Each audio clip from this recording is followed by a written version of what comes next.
Hi and welcome to another episode of Journey to a Dream, which is brought to you by Kawasaki Insurance. If you're new to the podcast, this is where we talk to people who are just passionate about road racing in particular. Most often, they are associated with racing here on the Isle of Man. And as I speak, we are on the Tuesday of qualifying week. And fortunately, the weather is so much better than it looked like it was set to be. So fingers crossed for another good session this evening. Our chat today is just lovely. And it's not just about a passion for road racing, but it's also about friendship at its purest form. And it's about the three-wheelers this time. Let's meet our guests. My name's Greg Lambert. I'm a TT Sidecar racer for the last 30-some years now. I'm Andy Haynes. I'm the TT passenger with Greg Lambert Racing. Been racing for about 15 years now on the roads across the UK and obviously in the Isle of Man, both at Boulogne and on the big course here. Won a number of championships. It's the Bemsey Championship, Scottish Championships, won some classic races as well, set a few lap records along the way. And you mentioned racing over here. Obviously, you were both at Boulogne at the weekend. I know the first race didn't quite go to plan and you ended up having to pull in on the start-finish line. But you know what I saw, Andy, and what was so lovely was how encouraging you were to all the sidecar outfits that went past the line. And I think that just sums up the spirit of the sidecar paddock. There just seems to be such a genuine friendship and a desire for others to do well. Yes, we had set off really well in that race. I think we qualified third, and by the first corner we were into second, and then by the second corner we were in the lead, and we were leading, and I think we were starting to think, we were in a good position here, and then the change just snapped. So, we had to coast to a stop on the start-finish line. Then, we just stood on the edge of the track and supported the other teams as they came across, and obviously gave them all a big round of applause, because really it takes quite a lot to get a sidecar around a racetrack. There's two of you, and there's a lot that can potentially go wrong on the sidecar, so you want to help and support each other and encourage each other along the way. Unfortunately, it did go more your way, the second race, and you were on the podium, and that, I guess, is a feeling that you never get tired of. No, it's great, and it's such an amazing feeling, especially, say, at Boulogne, when you come in and you turn off on your left, and then in front of you see the marshal stood there waving you to the right, which means we're on the podium, which is great. We knew we were in second because we were right on the tail of the leaders all the way, and the two young Dutch lads drove really, really well, no two ways about it. I think Greg and I used our wisdom just a little bit more on some of the greasy bits, thinking we weren't quite prepared to push as hard as those two were, but they did, and we had a grandstand view of how to race the sidecar around there, to be honest. But it was a great feeling to get waved through and get second on the podium. So, Greg, take us back then. What is your earliest sidecar-related memory? When I was 10, my dad brought me over to the Isle of Man on the back of his Vincent and took us to the TT camping at bottom of Bray Hill. It was absolutely amazing. And then we watched the first ever practice at Ramsey Hairpin.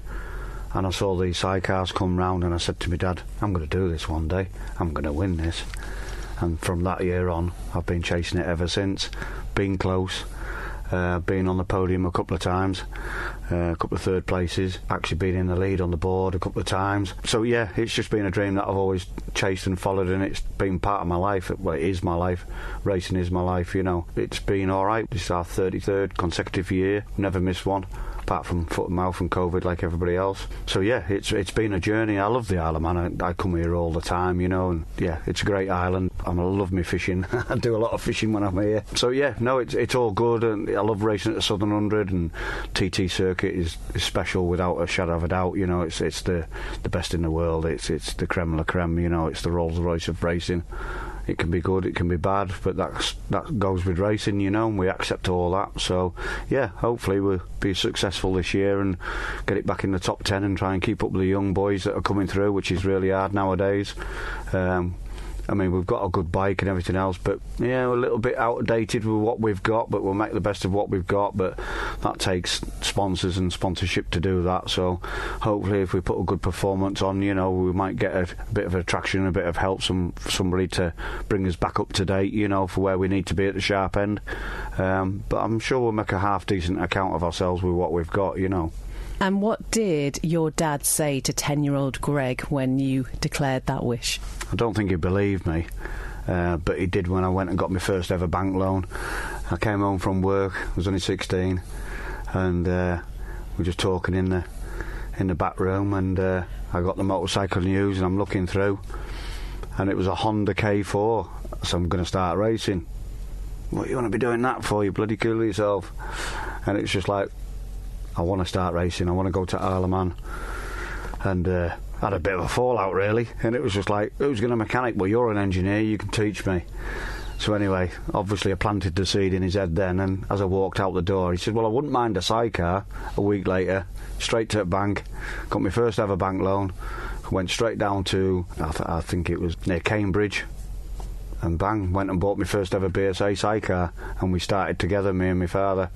So that was a journey and a half, and I'll never forget the first day at Knockhill in '88, and he turned around and said to me after our first practice session, if I knew what I knew now, none of you lot would be here, because he always wanted to do it, but because my father was like military man, and also he spent 3 years in the Antarctic, so then he had the money then to buy the 90 ball Manx Norton of Sil Smith's.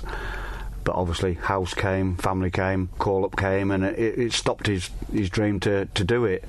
And then I decided that, I'd done it, I wanted to do it, and that was his journey. And I'm just so glad I spent that time with my father, and raced together, and I chaired, he chaired, and it was absolutely fabulous. And then it got a bit too much, because he was like obviously getting on a bit, and I was getting a bit quicker and a bit quicker.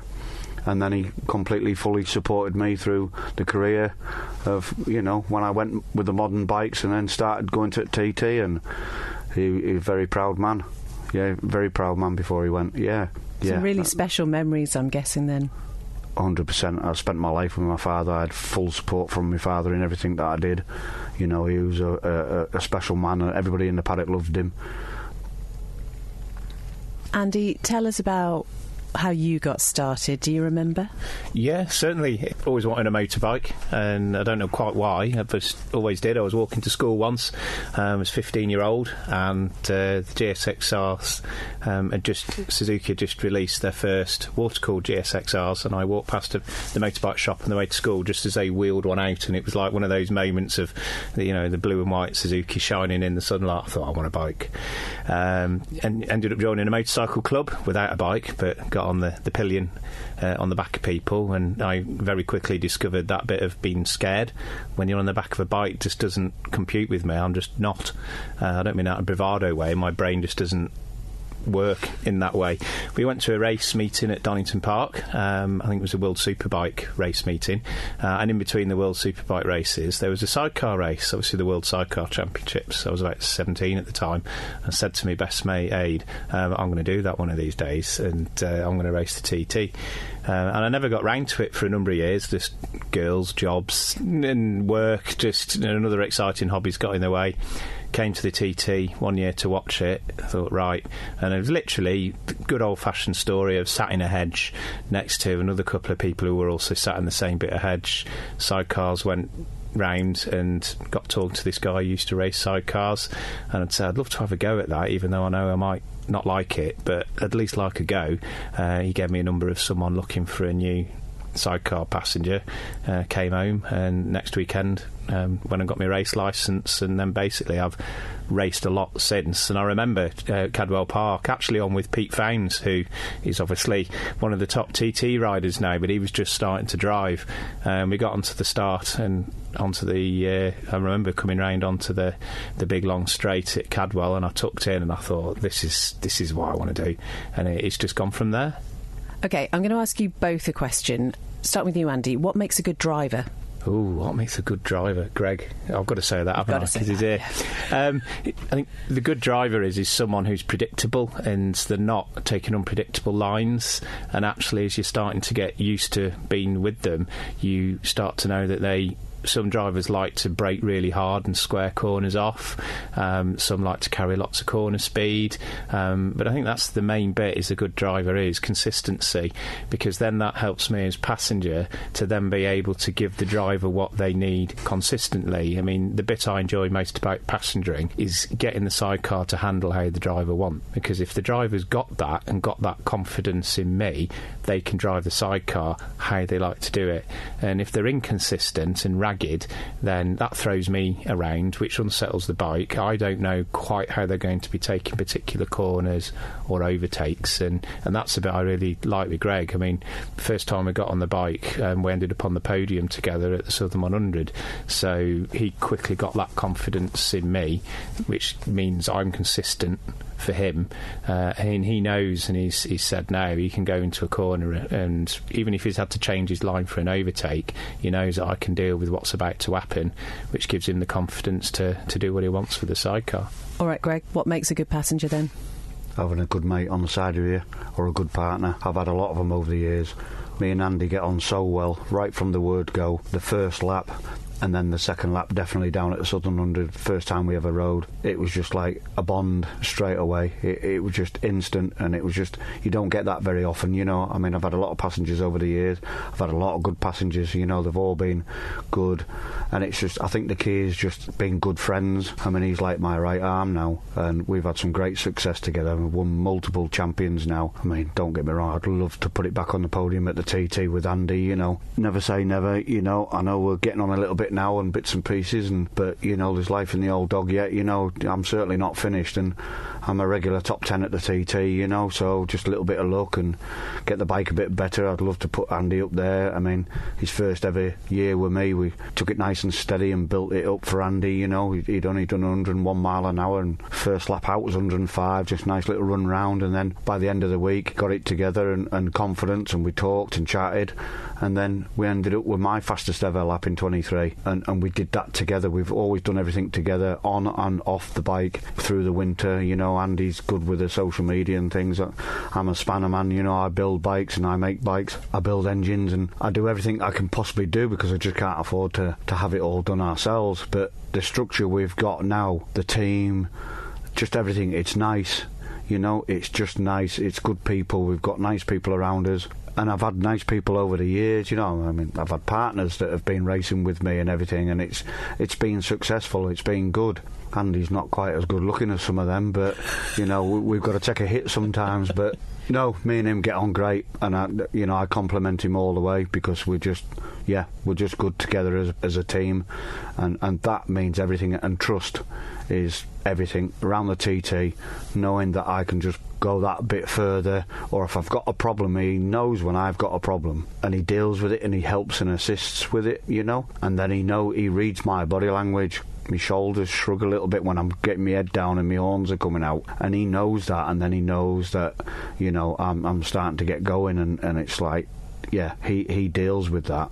So it's a partnership, and we've got a partnership, and I think, what was it, 2-3 years now we've been together, and you know, long may it continue, as long as we're both fit and well, and I'm going fast enough for him, and when I get too slow he'll jump ship and get a faster ride. But hopefully we'll get that journey together where we can go faster and faster and faster together, and you know, we'll do the speeds that we want to do, and on the day, you know, I'm not shy of really going for it. I can only get out the machine on what I've got, so we'll do the best we can. We've got a good image, we look well at the TT. Yeah, you don't miss you, do you? Know, no. Absolutely not. You know, even when in the dark, we still shine out, which is what the TT is all about. Professional image, looking good and looking smart, and that's where it is at now, and the TT is going that way and progressing very well, you know. So credit to everybody that's making it go that way, you know, in the TT organisation, because it is smart and professional, you know, and it's going modern, and you know, the social media and the publicity, and yeah, it's all good. It's a nice time to be in it. And Andy, what do you remember about the first time that maybe partnering with Greg came up in conversation?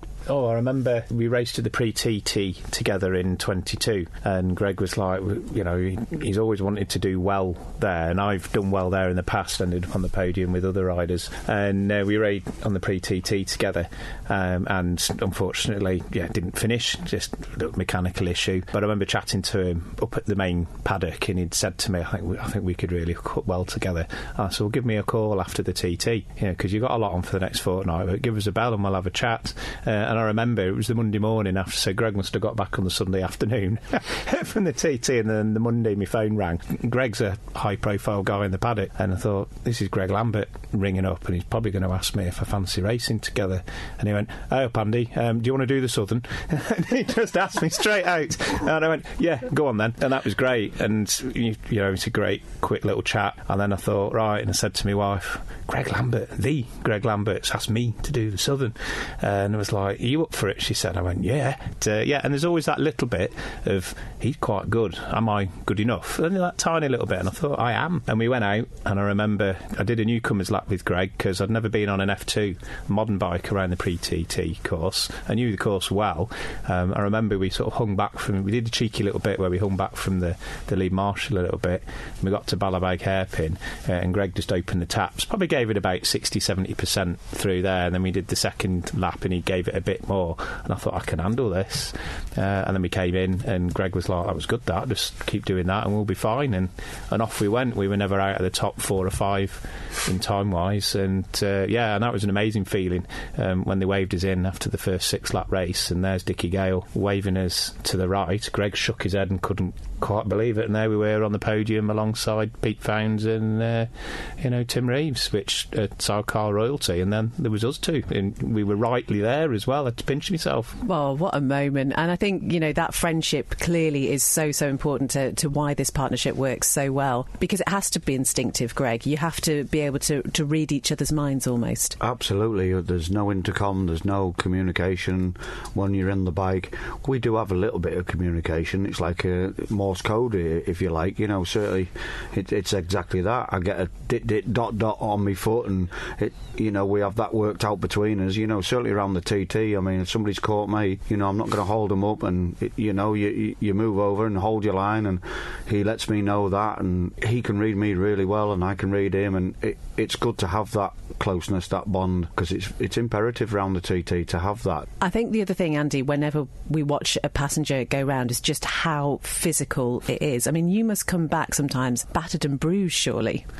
Yeah, it is physical, and certainly there are times when you just have to, and I'm not trying to make this sound too much of bravado. There's times when you know that you just got to go out and put yourself in that position and that bend, and you know that when it then hits that dip, it'll hurt, but that's where it needs to be to keep the sidecar in the best position. Like, everyone always talks about the bottom of Bagara. It is a left, but it's not a massive left, but you do need to be out and locked in, and there's no two ways about it. It's a big old whack when you hit it, and yeah, you do come in. I mean, last night we did 2 good laps that we were quite happy with. We opened the taps up a bit more on the second lap, came in, and one of the first things I did is went to the physio tent, and again, it's really just about, not because I needed to, more about just looking after myself, because hopefully tonight there'll be another 2 laps, Thursday night another 2 laps, we might do another 2 on Friday, and then obviously the first time you ever do 3 laps round here was in a race. So yeah, and I play a little mind trick with myself, really, that the first lap of a race is just the first lap. Then when you come across the grandstand and you're going down Bray Hill again, I just actually think, I've only got to do this one more time. So yeah, it's your second lap, but every time you hit those bumps or some of the bits where you can't use the momentum so much, you've just got to pull yourself in, be thinking, yeah, on that second lap I've only got one more time through here. But yeah, practice your breathing, keep flexing your arms, and it's amazing with experience. I find now, if I think back to my first TT, I can't believe how many times I find to rest now compared to when I first came, because when I first came everything's just full on, whereas now, come out of Union Mills, I tuck in, and there's a good old rest to Ballagary. You do that's one bend. I mean, yeah, we were flat through there last night, which was really good to be doing that so early on in practice. And then I took in again and not doing anything all the way through to, where is it, Greba? Yeah, it is physically hard work. And by the end of a 3-lap race, I am dragging me backside around once or twice, but keeping it smooth. Your idea of rest and mine are very different, Andy, very, very different. And just speaking about the physical side for you, Greg, obviously you're not moving around as much, but, you know, being sort of hunched down in that position must take its toll sometimes too. I wish I had a camera inside my handlebars when you're going from Ginger Hall to Ramsey, because they're never straight. I'm fighting, you know, the sheer speed through there on the bumpy roads, and it's just lock to lock, and you just let the bike go, to be honest. Last night, I said this morning, I physically did that. I just, not let go, but just let go of gripping it so hard, and just powering through. You know, the faster you go, the easier it is, because you're just skipping all the jumps. So it's very physical inside that tight tub what we're in now. You're locked in because you're in like a bullet, you know, it's like a torpedo type of thing. It's physical, it's demanding, it really is, and that's why you've got to be in good shape to come to TT. I can feel every bump I've had over the years and all my aches and pains, and they let me know they're there, but you've got to look after yourself. It's like Andy went up to physio. I've never been a big believer of that. I'm just a Yorkshireman, and that's how it is. You get your head down, get on with it. And I thought, you know what, I will go up. So I went up, and it's great in there. The girls are absolutely fabulous, and it's such an asset to the TT. Those girls, it is probably one of the main assets that this TT needs. And they've had it for a few years, and the facilities are getting better and better. And I thought, ooh, coffee machine. So I'll have one of Conrad's coffees, and there's a biscuit there. So I'll have a biscuit and a packet of crisps. And I got halfway through my coffee, spilt it down myself, and I thought, I don't need to be in here, just get on with it. So I left, and I come out of there, and it's like, do you know what, yeah, I should have stayed and got a little bit of physio, you know, because there's a lot of people in there that need it, you know, certainly passengers, more than drivers, I'd say, yeah, because they've got a tough job round here. I wouldn't hang on to me round here, so never mind anybody else hanging on to me round here.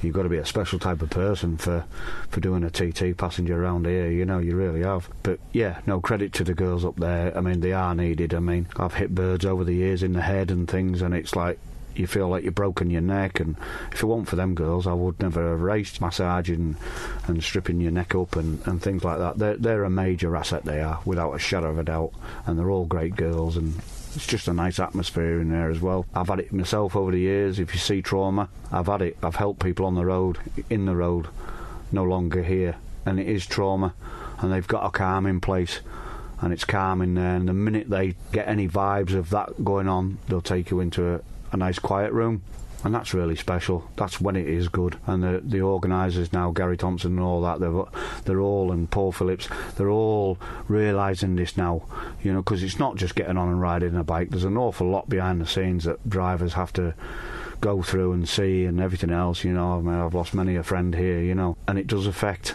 So it's nice to have that, and nice to know that you can just go and sit and talk to somebody away from it all. So yeah, it's a major asset to TT, and I can't thank them and praise them enough, for sure. And I think that's a brilliant way that you've sort of described the two sides of this sport. And for people who don't necessarily understand why you do what you do, that can be really hard for them to get their head round, really. This place is just... I've been asked for many times over the years by newcomers coming over on the boat, Greg, what's the best thing about the TT? Coming home on this old tug. What? Coming home on the boat. That's your priority number one. Then they spoke to me at the end of the TT. I get it. You're absolutely right. And it is. It is. We all want to win. We all want to try hard. We're all here. We all get the blood rush. That's what it is. It floats your boat. But every TT, I did it 6 o'clock in the morning with James sat behind us, and you don't know if you're coming home. But that is part of the TT. I've been in that position myself. I've had some big offs here over the years, certainly at 700. You know, I woke up in the brain scan machine, and then 6 months later, is my bike all right? And it's like, right, I'm back here, because we're road racers. We all know the risk. You know, we've had trauma around us in the paddock for many years, and a lot of people have gone through it, but we're back every year because we want to race. You know, we are here, we know the risks, and it's our own risk. And yeah, for what I've gone through in my life just recently, then it's okay, you know. I mean, I looked after my father for a year nearly to the end, and you know what, I don't want to go that way. So if it ever happened to me, it's fine. It's absolutely fine. It's not fine, but it's fine in that way, you know. Every family's gone through it. Every person, everyone's experienced the other side of life, you know, and it's not nice. And you know, if it happens, it's quick, you know, and you're smiling, you're on your bike, you know, and if that's how it'll be, that's how it'll be. I hope it never ever happens, and if it does, Andy's a preacher, and he's definitely got to be around to send me off, because he's brilliant at it, and he's a great bloke for that, and he's a very calming man, and you know, hopefully that'll never happen to us, you know.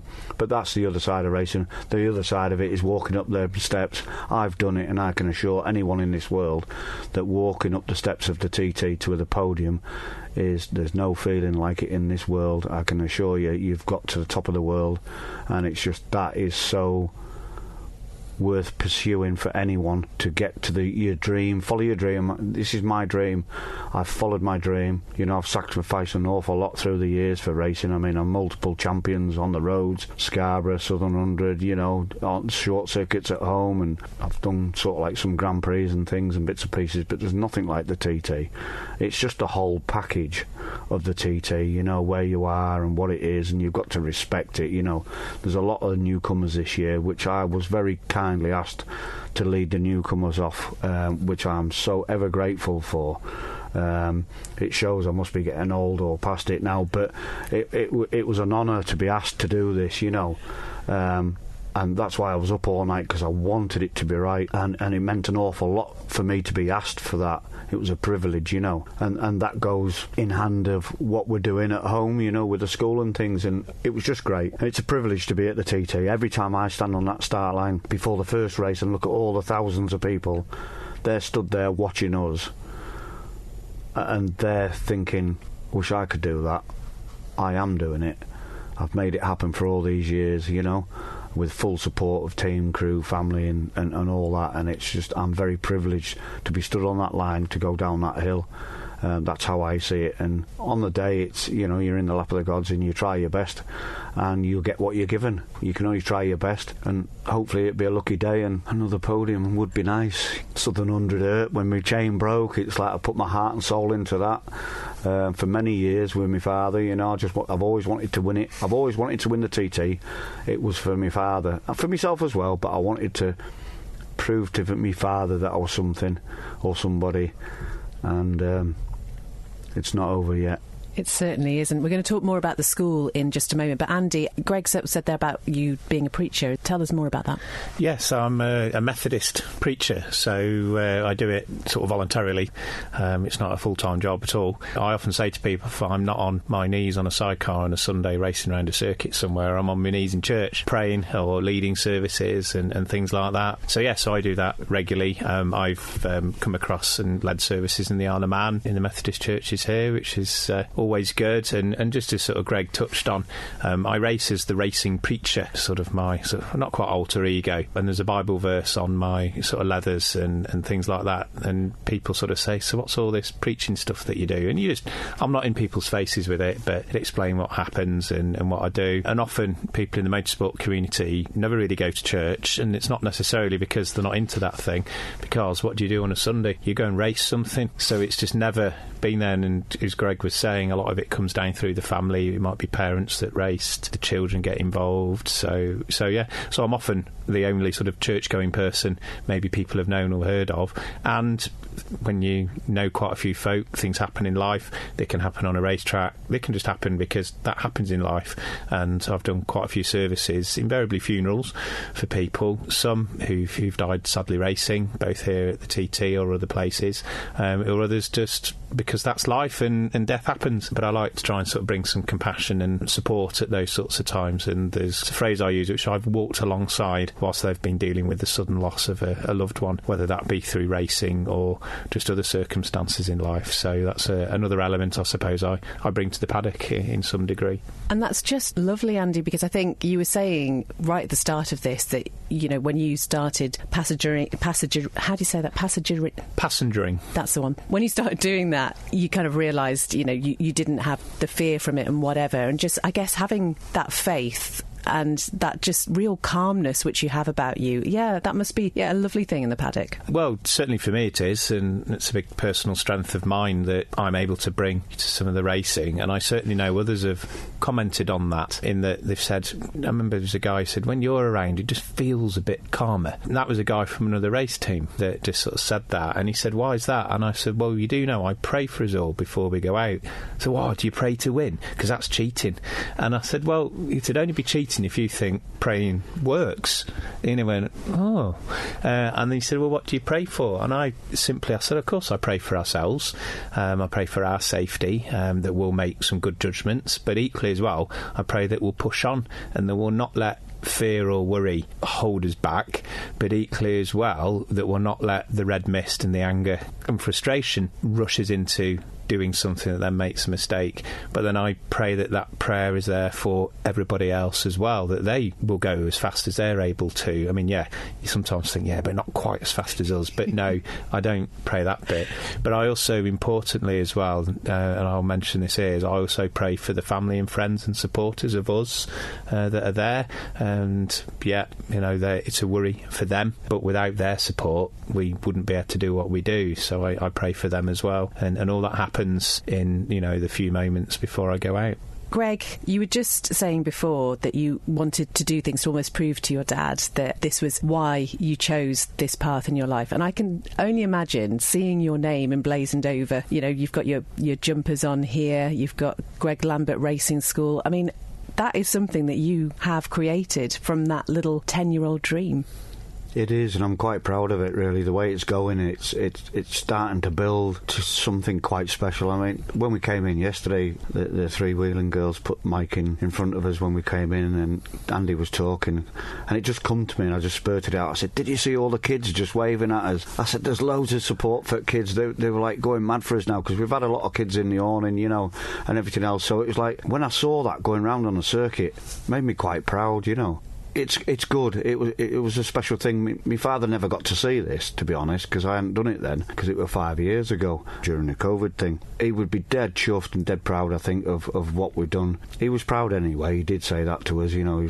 We got on the podium, and he always said, don't go over the top. It's not worth it. You've been on the podium. You've built your own bikes. You've raced your own bikes for years. You've done really well, and it's like, and he couldn't have been more prouder, which is absolutely great, because me and my father were just so close, you know. These boys are my family now. Fact. The idea for the race school, where did that come about? I don't know. I've always wanted to do something, and I just feel like it's the time. I've raced for over 30 years, about since 88, so what's that, 33, 35 years, something like that. And I've raced an awful lot, and I've been everywhere, and not everywhere, but, you know, I've had a good racing career and done an awful lot, and it's took a lot of work.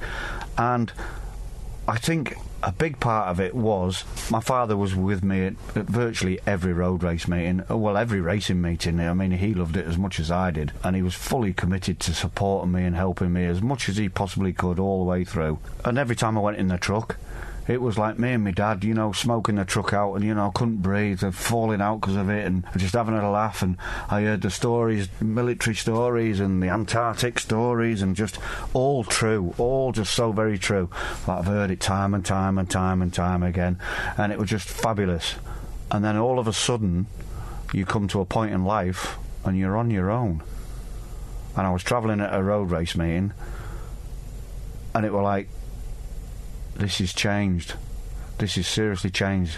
One, there's somebody major in my life that's missing. I'm literally on my own.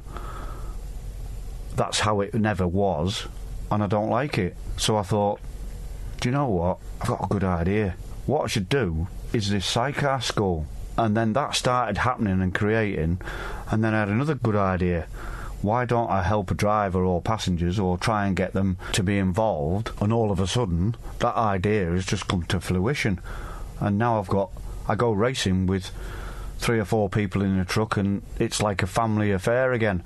And it's like, I'm so pleased that I've done it, because it's brought back to me personally a bit of, I've never stopped working. I've always worked hard to go racing, and I've always sort of done it on my own to a degree, but now I've got my family back, if you know what I mean, and it's all good people that are around me now, and I've had people over the years helping us all the time. They've all been great to help us to get where we are and what we've done and where we've been, right round the world, you know, to New Zealand, and, you know, with Carl Cox and Australia and everything else, and, like, I had the partner at the time that was helping us, so it was like a proper affair, you know, going away. And for that to cease, it changed things. It did to me. But we've got that back now, or I've got that back, and it's so nice to see the people that come with us. I prepare the bikes for the team, the girl teams that we've brought in this year. We all go together. Then I've brought James into the team with us and everything else, and he's like my protege from the school, my first ever driver, and we go away racing now as a team, and it's really nice people, and it's a family affair. Like I say, it's all calm in the camp. A lot of that's to do with Andy. Is a calming bloke. He's really good from that. So the whole thing is built up to be a family again, and this is people that have come from, I've seen them grow up as children in the paddock in 88, and now all of a sudden these girls are in my team riding one of my bikes, and we're all going away racing. It's just been a journey that has just happened, and it's and it's getting better and better. And it's just like next year, we've just had a meeting in the awning, and next year we're trying to help the Isle of Man to bring all the sidecars out and bring some new teams in and things. So we've now kindly been talking to Steam Packet. We had a fabulous meeting with them the other day. Great guys, chief exec and director, really in for helping the sport and put bums on seats for the Steam Packet and to help the sidecar fraternity in the Isle of Man. They're loving the sidecars, so I'm hoping that goes a lot further, and in the next few weeks we should have some sort of a bit of confirmation of where we're going with it. And I can't thank Lee enough that's helped to create this. We're going to try and do it this year, but we've just had too many commitments, so we're trying to plan it and do it correctly and properly, because I've had another brainstorm, and it's just like, if I can get a supporter for it, as in a major sponsor, someone like the Carl Cox, you know, he supports many people, there's lots of companies out there, that it would be such a great thing that if I can create 6 bikes to bring a school together where I can bring young and up-and-coming drivers and passengers in to build up these teams and support them for the year in my awning with the technical details and the racing information, because there's a lot behind the scenes apart from the bike that they're not aware of, that it's a big guidance. It's a guidance thing, you know, but we do need resources to do that. So if I can find a company that would like to get involved with that, and their bikes, it would be just their logos on the bikes as major sponsor for the 6 bike team, then this could really happen, and it could really help the Isle of Man. It could help sidecars, and these are all the future for the TT. So there's an awful lot of people that have been to my school. There's 17 people already racing from last year right up until this week, so they're already competing now. And James is the first protege that I've got from the driver, and in the last year James has gone through the system, because I want everyone to do the system correctly. The licence procedure, there's no fast tracking in my camp. They've got to do their apprenticeship, and they've got to learn it and do it the way I did it, and the correct way, and then they can never be picked on for not doing it the correct way or any excuses. I won't allow that anyway, because they have to do their apprenticeship, whether they're slow, they're fast, it'll all come in time. And James is a good example of that. He raced last year. It was a tough year, lots of ups and downs for all different reasons. Then he got it together and he finished 4th in his first ever championship. Nobody prouder than me than for that to happen under my wing, without a shadow of a doubt. And now this year, completely different change. He learnt an awful lot. Now the bugger's beating me, and it's just like, it's absolutely great, because we've entered the pre-injection championship for that reason. James started chasing me, now he's beating me, and I'm beating him and he's beating me, and that's exactly what it's all about. He's now leading the championship in the pre-injection championship, I'm second in it, I'm leading the Bemsey championship, and he's 4th on his pre-injection bike. So we're now putting together another bike for him, an up-to-date competitive bike, so he can come to the Southern 100 road races. So that's his introduction to road racing. We're going to Scarborough on the pre-injection bikes at the end of June. That's his first ever road race, you know, and he's got to take that on board. I've tried to mention it to him and guide him that you can not ride the roads like the short circuits, that you've got to respect them. It's a different way of riding altogether. So the Scarborough come first, then we'll do the Southern 100, and if that goes well, then we're looking at the TT in 2026, and that'll be the first ever my teammate coming with me under my wing for the TT next year. But if I don't think he's right, I'll tell him. If I don't think he's ready, I'll give him my honest opinion, and whether he respects that is entirely up to James. He's his own man now. He could go his own way now if he wanted to, because he's got the ropes, he knows what he's doing. But I'd like to bring him to his first TT, and first thing is to qualify. Second thing is to finish a race. Third thing is to finish a second race, and the most important thing is to go home on that boat, like I said earlier. So that's the big journey, and I'm hoping to bring more teams in to do that, which it is starting to build at home. So the bigger picture is to support the TT from novices to their first ever year.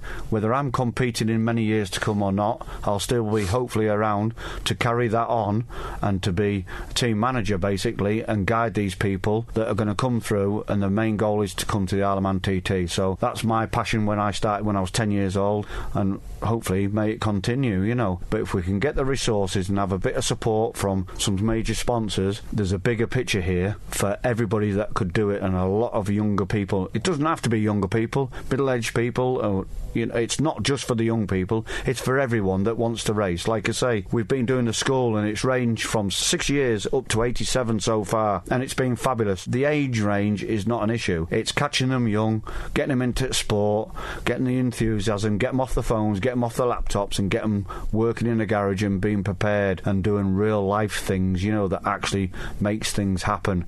I know there's a modern way. All these young ones now, we're better off grabbing a 10-year-old to do our laptop for us, to do the Motec. That's the modern way, and that's how it's going. But they're now getting involved, and they love it. I think that's the way the future is, you know, and hopefully I can make it happen, and it will be absolutely a dream of mine for seeing James at the TT next year, you know. I'm delighted to say James is with us. James, give us your full name. I'm James Hanks. Tell us where it all started for you. We heard, obviously, Greg saying he was about 10. I think Andy was around sort of 15 or so. Where did it all start for you? Similar kind of age, really, around about 10 years old. Mum and Dad took us on holiday up to the East Coast, up to Scarborough, and the race meeting on. They took us up to a race meeting to watch road racing. That's it, fell in love, absolutely hooked. Like, yeah, I want to go at this. Never really thought I'd get a chance to do it and have a go, really. And that dream kind of like dropped off pretty quick. I was young when I had kids myself, and kind of dropped off. Roll on many years later, and I would have put Oliver's Mount watching with my wife, watching the road racing, and there's this chap sat there promoting this sidecar school, Greg Lambert. I thought, oh, he's alright, he goes quick with that TT and what have you, and he's like, I fancy a go at this. And I had a good chat with Greg, and we got on great straight away, instantly, just having a laugh and what have you, and Greg told me what the school was about. Booked in there and then tripped myself for my birthday and thought, I'm going to have a bash at this. And I only went just to literally have a go, just to say I had a go on a sidecar, just to tickle an itch. Well, I had the time of my life that day, and that was it. I was hooked, and I said to Greg, I went, I'm off racing, I'm going to get a sidecar, come racing. He went, yeah, of course you are. No, we got a sidecar. I actually bought Greg's old sidecar off of him, and that's it. So I said I'm going to go racing. Greg sat down with me, and we've become good friends and what have you. I'm a mechanic, I run my own garage, so I've been helping Greg and prepping the team vehicles and stuff and helping out, and then Greg will teach me a bit about sidecars and stuff. So we sat down and he says, look, we'll put a bit of a deal together for you, you know, use my old TT bike, he said, and come and join the team under, you know, I'll take you under my wing and help you come along. We'll have a championship together, and I'll show you how to get on. So it guided me every single step of the way and brought me along, and it's just been fantastic. You know, it's been a brilliant first season, as Greg said. We had us ups and downs. It was all a big learning curve for us. We literally chucked right in at the deep end, sort of thing. You know, the school's one thing, but actually you can get taught everything. You know, Greg tries to teach you everything you can up there, but there's no feeling like actually being on that start line and on your first race meeting. So yeah, it's the guidance and the help is there, because you're all nervous, you don't know what to do or where to go, or Greg's just there to guide you, and it just alleviates that pressure and just takes that away from you. So it keeps you as nervous as you are. You've got so much already planned out for you and so much already taken care of. So James, how does this all fit into family life? I mean, you've obviously still got a young family as well, and I've talked to Greg and Andy, and it's all encompassing.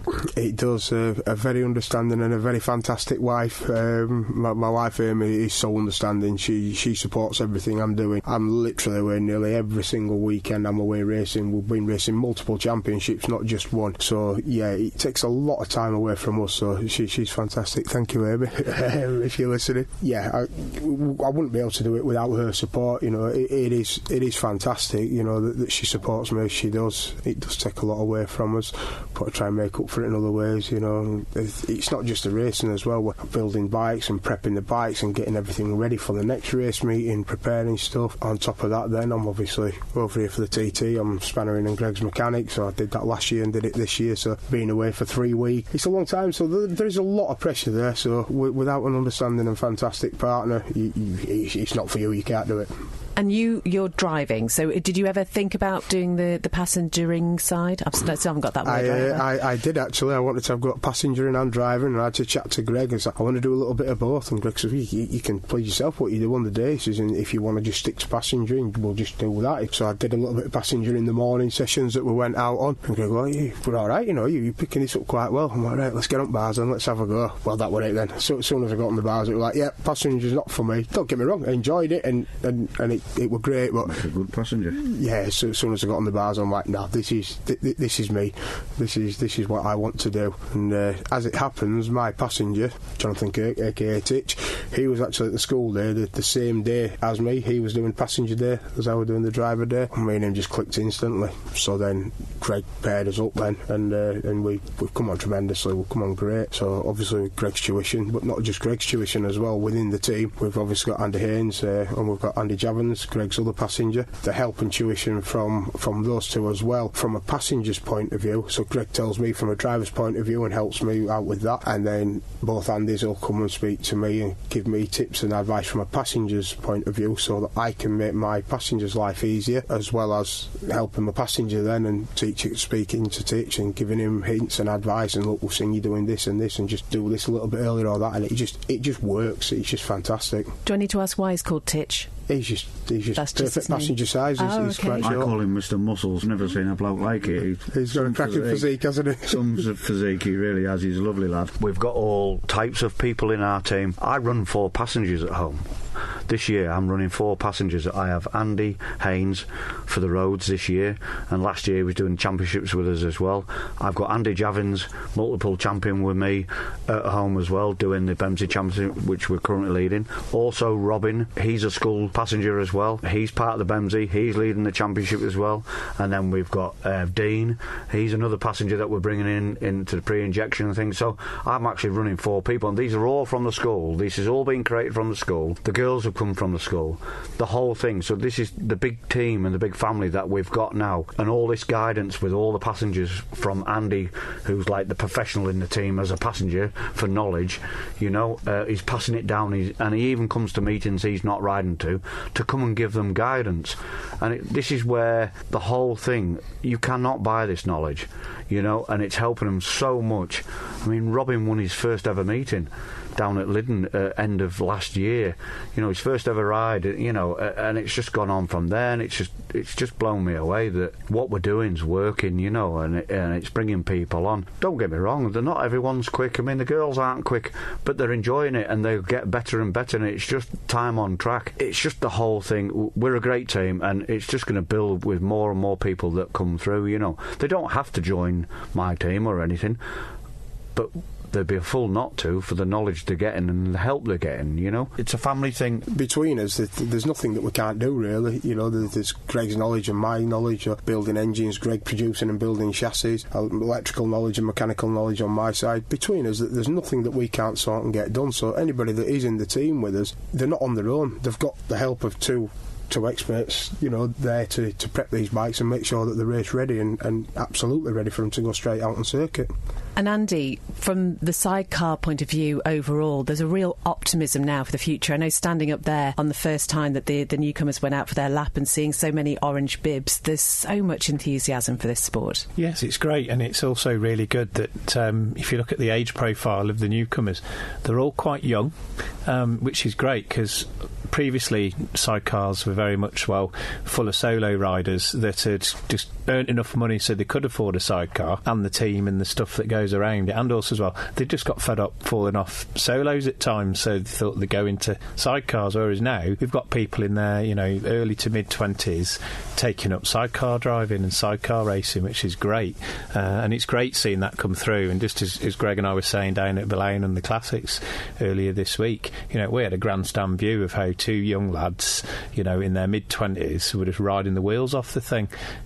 you know, if we'd been half our ages, which would put us at 25 as well, we'd have been doing the same. So it's great seeing that come through, and great seeing so many newcomers come through as well, and I help sort of quite quietly some of the newcomer passengers get up to speed with stuff. And then it was really nice last night, because last night's session was the first time people had actually done their own speed around the circuit, and I bumped into a number of the newcomer passengers in the physio tent, and they were just looking after themselves, and a number of them were just saying thanks, and they said thanks so much for your help coming to this, because that was our first 2 laps at anything like a half decent speed, and we can see now the stuff that you've been talking to us about over the last 6 months starts to build up and work. So yeah. And James, from your point of view, looking forward to your first road race, how does that feel? Yeah, very exciting. I mean, as I said, Oliver's Mount will be my first road race. That's where I fell in love, so it can be quite special for me, you know, when my mum and dad took me. My dad loves Oliver's Mount, so for him to be able to see me racing there as well, it's a little bit of a dream, and my mum and dad are so proud of what we've achieved and what have you. So yeah, that's good to know that my dad's going to see me racing there. That's going to be fantastic. So yeah, it's going to be nervous, because I know it's going to be a completely different kettle of fish racing on the roads to the short circuit stuff. But obviously with Greg, we've sat down and talked, and I was talking and running through stuff, you know, and guidance, and you need to calm that and don't back it in, and you know, like we are on short circuit stuff, you can't ride like that on the roads. It's not going to end well. So Greg's help, experience and guidance is just getting me to speed with things, and yeah, just have a nice run out. Hope we're going to set any records or break any records. It's just going to be a nice run out for us, and just enjoy it. Literally living the dream. Yeah, literally, very much so. 2 years ago I didn't think I'd be doing this, I mean, like as Greg mentioned, we're leading the FSRA pre-injection championship now, which I think we've done quite well. You know, what we've achieved in not quite 2 seasons, I think it's quite good, really, and none of it had happened and come to fruition without the Sidecar School and without Greg. So yeah, it works. You know, the proof's in the pudding. What we're doing is proof that it does work. And as Greg says, we're all a family. You know, everybody looks after everybody, and it's me and Greg have become very good friends over. You know, he's not just a mentor to me; he's a good friend to me. You know, and it does work. It really does. And Greg, you know, if anybody is listening and they're thinking, actually, I just want to give it a go. I mean, you mentioned, fingers crossed, getting something over here in association with the Andrews Racing Association for 2026 would be phenomenal. And I think it's just, actually, people watch the chairs go by and think, oh, it looks amazing, but to be part of it must be something else. Yeah, if you've definitely got an itch like James said, or you've got a dream and I can make it happen, I will make it happen. And it doesn't matter, as long as you're decent people and you're sensible and, you know, you're committed to doing it, because it's a serious business. It can all go wrong if it's not done correctly. So if that person wants to do it and they show that commitment, I'll make the commitment to them. I don't like to let anybody down for anything. I am a committed lad. It's my life. Like I say, long may it continue, and I'll help anyone in the sport like I can. Obviously, getting a sponsor to support you, certainly for the next year or so, getting it over here, how would they get in touch with you and let you know? The best way is to follow we're on Facebook anyway, with the Greg Lambert Racing page. That's the key one to find out all the dates for the school and when they're on. And a lot of people have donated an awful lot of stuff in the last couple of years. Ex-riders who've retired, all the racing leathers, the helmets, the boots, the gloves. I've got a trailer full of that now, and it gets used so many times, all of it. It really does. I mean, I've got quite a lot. I've kept every set of leathers that I've ever raced in from 88. You know, I've got all my gear, and I've lent it out to people many a times, but we've got an awful lot now, you know. It'd be nice for people, you know, if they've got old stock in shops and things, you know, helmets and gloves and boots, and, you know, certainly Daytona boots for the Sidecar people, that they're the proper Sidecar boots, you know. If we can get some of those, you know, all donations to help run it, you know, to run the bikes, tyres and brake pads. And so we are looking for a title sponsor to actually run this. And like I said earlier, there's a bigger picture to this, you know. If I can get financial support from someone to a certain amount, I can create a full grid. My main goal is to put a Sidecar School full grid on of everyone that's come from the school, and to go to a national road race. We've already been offered that kindly by Andy Haynes at Scarborough. You know, if I can produce half a dozen bikes, you know, and they've all got national licences, there's a grid there for us, you know, and that'll help the Scarborough road races. It could help any of the road races. We've already been approached from clubs at home. At the start of the year, everybody goes to Darley Moor to do their assessment course, you know, to get licences. Eddie Nelson kindly said to me, Greg, if it wasn't for you, there'd be nobody here this year, because all the teams that there were the Darley Moor test day for getting their new licences were all from my school. James even lent his bike to a new crew to get through their test day, you know, so the bigger picture is certainly there. You know, I just need someone behind us to come and talk to us, and so I can have a good chat with them, and they're going to get promotion through the roof. This is going to start to erupt, so it's not for the lack of social media, because that's going to be really great, and Andy's going to be on that as well.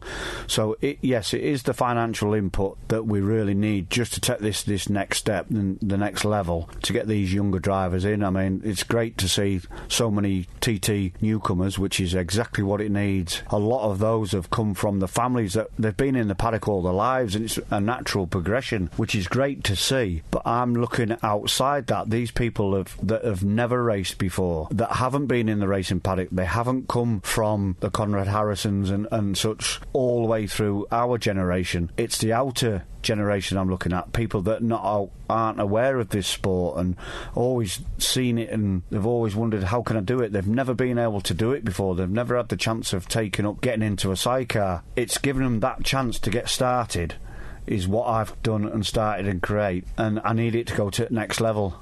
I can only do so much with what I've got and what I can do, and we just need somebody to kindly come on board. Any company that would come on board would not regret coming on board, because this can just go to the next level after the next level, and it's certainly a trip I'm trying to take it down, but it does need finances and resources, products and financial, to create this, to make it go further. Well, we can't wait to see it happen, Greg. James, just before we go, where can people follow your progress online? I'm also on Facebook and Instagram, JHM Racing. So yeah, if anybody wants to follow us, it would be greatly appreciated. Wonderful. And Andy, say you're in charge of all the social media side of things, so you don't let Greg near that.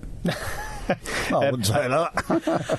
I try not to let him near that. No. I'm learning. Yeah, he comes up with some great ideas, and I always say to him, look, just message me what you're thinking of doing, and then I just polish it a little bit, to be honest. That's the best way, but he comes up with some fantastic ideas. So yeah, the best thing to do is follow Greg Lambert Racing on Facebook. That's where information about our racing plans. When we're back from the TT, we'll be doing some more Sidecar school dates. The information goes on there about that, and when you message there, you can message and you get directly through to Greg or I, and we'll pick that up and deal with that and get back to you. So as I say, if companies are interested, as Greg said, there's a lot we can offer in return. Yes, there's obviously the support and profile that the Sidecar School gets. We've got over 2,000 people on social media following with that, and also as well, we can talk about coming to company events showcasing the sidecar. I do a bit of public speaking about what's involved in the sort of the racing. We've got action photographs, onboard footage, things like that. It can make quite a good addition to team building days or different publicity events that companies want to be involved with. So yeah, so Greg Lambert Racing on Facebook, that's the best way to follow what we're up to. Well, thank you all so much for coming in. I know it's a really busy time for you, but as we look out across Douglas Bay, look how lovely the weather is here in the Isle of Man, hey? It's looking great. It's going to go tonight, and it's going to be a good night and everything else. But the most important thing is, I'd like to say, is when are you getting in the sidecar? Me? When are you coming for the school day? I don't think it's going to happen. No. Is it? I can see it happening. Is it? No, yeah. I don't think I'm built to be a sidecar. I wouldn't keep a sidecar down. No. You can be a driver then, can't you? Okay, nice to talk to you all. Thank you very much. Absolutely no way. I am the sort of person who wouldn't go down a slide if I thought I was going to go too fast. So just no. I love watching it, but no, absolutely not. But how lovely was that discussion between Greg Lambert, Andy Haynes and James Hanks. And it's just that spirit of friendship and just the desire to help other people do so well, which I think just says so much about the sidecar community in general. I put the links to the Greg Lambert Racing School on the podcast page, and also where you can follow James as well to see how he's getting on. So we do wish him all the very best, and wouldn't it be great to see him at TT 2026. This episode is brought to you as ever by Kawasaki Insurance, and you can find out more about them by visiting their website. It's kawasaki-insurance.co.uk. We are also supported by the Andris Racing Association. Lee Bartram is phenomenal in sorting out the guests and giving me some information about them all, so thank you very much to them. We'll post the link to the ARA on the podcast page as well. And if you'd like to be involved in a future episode, I'd love to hear from you. Until next time, take care. Bye-bye.